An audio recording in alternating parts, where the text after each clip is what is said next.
July 24th at like just in the morning of the afternoon. Yeah. I actually slept some, which was wonderful. My sicky voice is coming in so that I can sound sexy for all of these cool recordings. Hello, it's now around 3:30. I have showered. My hair is a little bit of a mess. I just blew dry it. And I finished Coraline, which is exciting. First book finished up a reading rush. I'm not totally behind on day 3. But yeah, I did that. I liked it a lot. It's between a 2 and a 3 star. It would be either like a high 2 or a 3. I know that people often give 2s as bad ratings. For me, it's like a solid book. It just wasn't like that compelling to the point where I would want to reread it. And number 3 is like kind of the same. It's very solid. It still has some tiny issues, but overall it's a good book. And I keep 4s and 5s for books that like blow my mind. Like 4 is like that, like my goodness, and 5 is my like this book deserves to be like a literary classic for all time and incredibleness. So I tend to use my ratings as widely as I possibly can. And 1 stars are just books that are boring, terrible, have problematic issues in general. So my 2 star is because I didn't emotionally connect with the characters. The world and the system and the writing was really good. Neil Gaiman is an established writer. He did really well. But I never really felt that like drawn into the terror of it all. And that's a part of it. And it's not like it's a creepy story. I'm interested in watching the movie. I could use that as an adaptation for The Thing, but I might not. It is terrifying. I'm much more terrified by like movies than I am by books. Anyways, I'm going to start The Little Mermaid because it's exciting. This also has purple on the cover. This is Andersen's Fairy Tales. It's actually one I stole from my mom. It's really old. My family never had a lot of movie books growing up. Something that I wasn't a big reader growing up, because I had to get from the library, and my parents are very conservative, so they would always like return books while reading them. That's like a thing that happened all the time. And then this is like, look how pretty it is. So we have Little Mermaid right there. And I actually read part of it when I was younger, but I never finished it. So I'm excited to also use an adaptation as well. And I'm just probably gonna sit here and read it. So I don't know if this is foreshadowing, but this totally looks like it should be foreshadowing because it's like 3 sentences in, and it just says, "Trees and plants of wondrous beauty grow there, whose stems and leaves are so light that they are weaved in two fro by the slightest motion of water, almost as if they were living beings." Dun, dun, dun. So it's around 7 now. I just got back from me and my roommate Ange. We went and tried to stake out the place that we're looking at tomorrow and see if it's kind of the one, because we're in between a few houses and we have to make decisions, but this one would be better and cheaper for us. So we're just trying to figure that out. Me saying dramatically on the way, so I will include a clip here. Working so hard, I'm in my car. 8 hours for work, oh tell me what I got. I got this feeling, I'm still holding me down. I got this feeling, there's no fear of this town. Now I got the loose, pick up Sunday shoes. Louise, pull me off my knees. Jack in that, come on, you won't be there. Don't lose, everybody got the loose.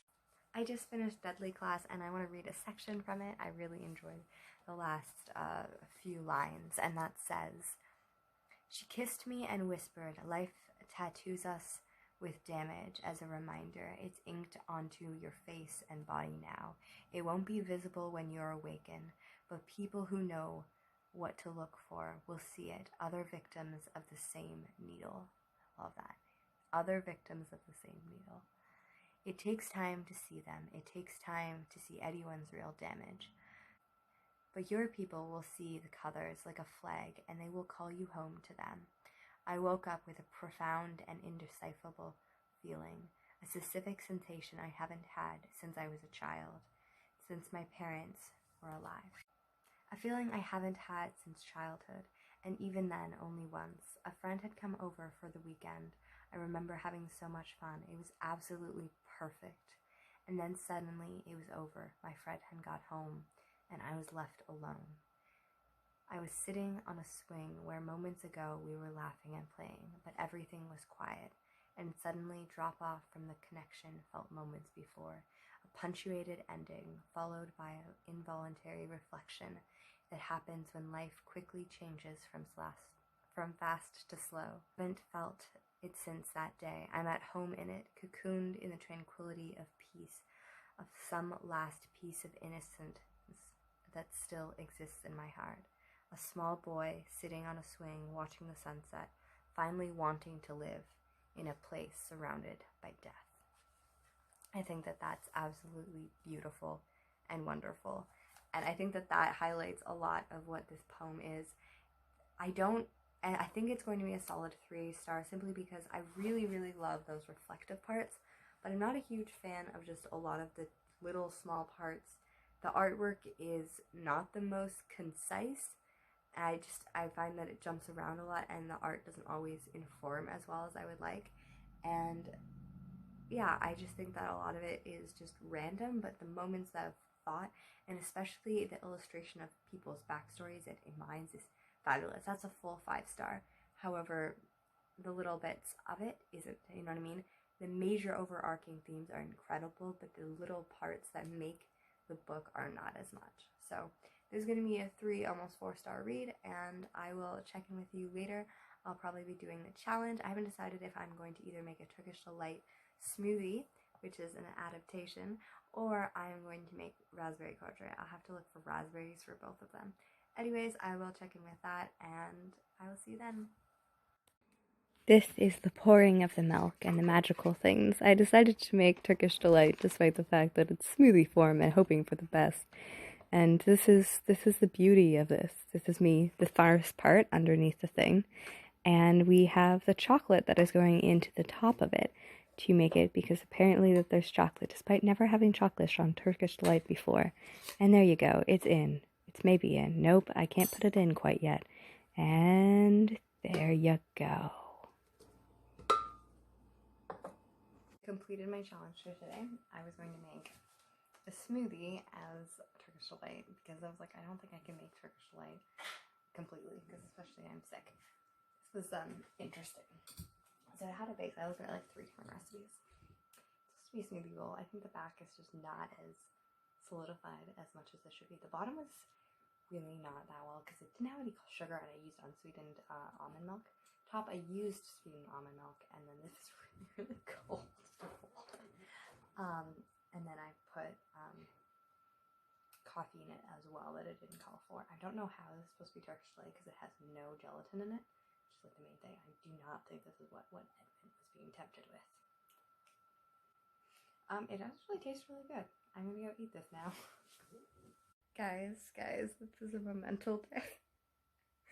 Can't really imagine this happened. So a booktuber that I really, really like just messaged me and was like, hey, I really like your Bookstagram. Can we like collab on Bookstagram? And I didn't even know collabing on Bookstagram was a thing. And I suck at Bookstagram. Like, I don't even normally advertise it on my channel because I just randomly take books and put it on, and I don't have backgrounds or anything, and I'm not like that cute, like I'm bad at Bookstagram. I don't think I have any skill on it at all. And now I have a new camera. I've done a few things, but I don't got a lot of skill, so I'm kind of scared that she'll realize that I actually suck. But this is really cool, and I'm really excited. So I just realized that I actually haven't revealed my truthness from yesterday, so I'm going to put this in this video, and I will tell it. Yesterday I did 2 truths and 1 big little liar, except for I did it 2 times, and I found it really funny because the first one was based on high school and just things. Apparently a lot of people don't think that I can ace a test without having studied and or have read the book, but I totally did. That is absolutely true. It is also true that I once had to explain, and it wasn't even just in front of a whole class, it was in front of an office because I went to see my teacher in the office and there was like a bunch of other teachers. I did indeed have to stand there as a 15-year-old in front of an office of teachers and explain why I had picked a sexually explicit novel. And yes, my friend had just been like, pick this one.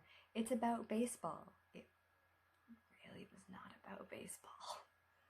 And that was my answer, and she just gave me this one. And then I gave her Robin Hood as my next choice, and she said, your last one was a little bit too explicit. This is a too bit childish. So, yes, that did happen. The lie happens to be that I never ever enacted Polonius. I was quite like shy in high school. I didn't have a lot of friends, and I was bullied a little bit, especially like in class for like my speech impediment and stuff, like in that very yeah, so I had a group of really close friends, but talking and enacting in class would have been something that really terrified me. I think I read lines once in grade 12 and it was terrifying. I think it was for Laertes, I can't remember though, but definitely wasn't like the class person who did all of that. And then my lie, as I think a lot of people guessed, was that I was not obsessed with Twilight, although Charlie, you were wonderful and one of my favorite people. But her comment was that I've seen Twilight on your shelves. I haven't even so much as opened Twilight. It has definitely never been on my shelves. The only time I think I've ever mentioned it in a video was when I was talking about how I would never read it like last year. So, nope. I did indeed not really read classics beforehand. As I said earlier in this vlog, my parents didn't have a lot of books. I didn't have a lot of access to books until I started buying them when I started my booktube channel, because my first few years of college I didn't read a whole lot. I read just like books that I knew that were coming out that I was really excited for, and then it was when I fell back in love with reading, or just had more time to read, when I was in 2017. Anyways, so yeah, that is the story of that. And yeah, I didn't read a lot of books not for romance. I read books primarily for romance when I was younger. Surprise, surprise, that's not a thing anymore. I took some counseling classes and realized the problematicness of most fictional people, and got really tired of it. It is weird because I rat a lot on fictional romance and stuff like that, but I'm a huge sappy romantic person in real life. I just can't deal with romantic books because they're so problematic and trope filled. Anyways, I just finished Young Justice, and it was so incredible. It is like one of my favorite shows of all time, and I just love the fact that it has an ensemble cast and it cares between all of them. This week really explored the idea of trust, and it has some reckoning back to the similar political things that are going out in the United States today, but also about how far we go in defense of the truth and when do we become villains ourselves.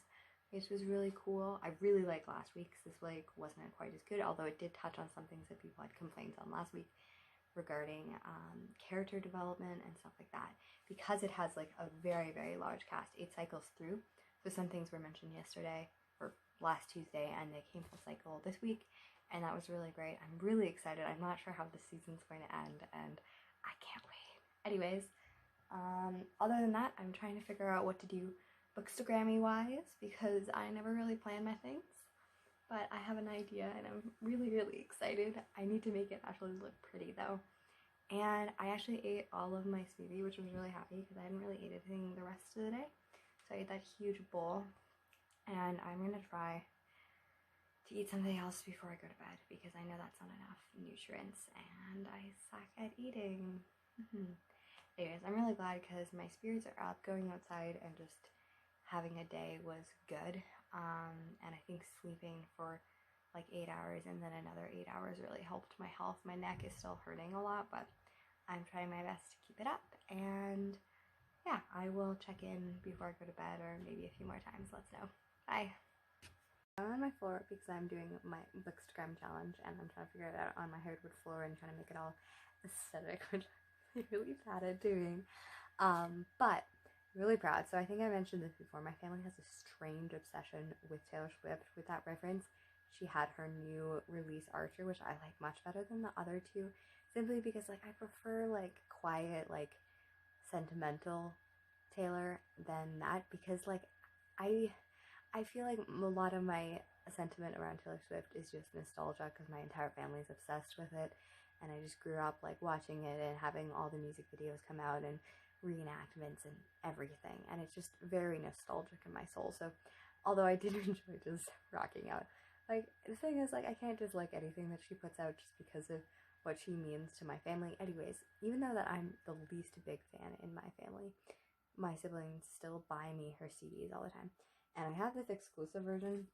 with all of these pictures that are like super old-fashioned, and I was like, why did they spend all this money to give me this? People don't even use CDs anymore. This is for the 1989 version. Anyways, I am really excited because I'm actually using these for my picture. So thank you, Big Brother. your things came in handy. Anyways, check in later. Hello, it is like almost 12, so this is the end of my vlog. I have an issue of whenever I want to compliment Margaret, I just start insulting her, and it's an issue. I just started writing this really nice tweet because I have her thing. She wouldn't give me a card. This is a whole thing at BookTube. BookCon. This was a whole thing at BookCon where she made a card for like everyone except for me and Kenzie, and I was like, why? You talk to us more than anyone. But she gave me a leftover bookmark, which I keep on my shelf, and like every time I film I think of her. I think it's really lovely. Except for, it's really funny because I mention her in a lot of my videos. Every time I mention her, I'm almost always shading her or like giving her some kind of thing, and I don't know why. It's not like I even intend or like write it in or anything. It will just come off, and I will just be insulting her in my videos in like a playful way. Anyways, so I decided, I was like, oh, I have Wicked King. It would be really great to like take a picture of her bookmark with some of her favorites and send it to her. And that consisted of me being like, wouldn't it be funny? And then the thing, I started comparing her to Make Funnably, a recipe, because I was thinking of recipes because it's the day where I read recipes. I don't think the tweet made sense because I had to cut a bunch of it in order to make it fit in the tweet. So most people are gonna be like, what the heck is going on? And Margaret's gonna be like, what the heck is going on? And I'm gonna be like, I'm so funny. This is literally just me all the time. I think I'm so funny and I tweet things and no one ever likes it. You know, you're popular when. Anyways, when I was bookstagramming and planning that, I listened to 3 hours of my audiobook. I listened to it, like, it was probably only an hour. I listened to it about, like, depending on it, like, somewhere between, like, 2.25 and, like, 3. I think it's on, like, 270 right now.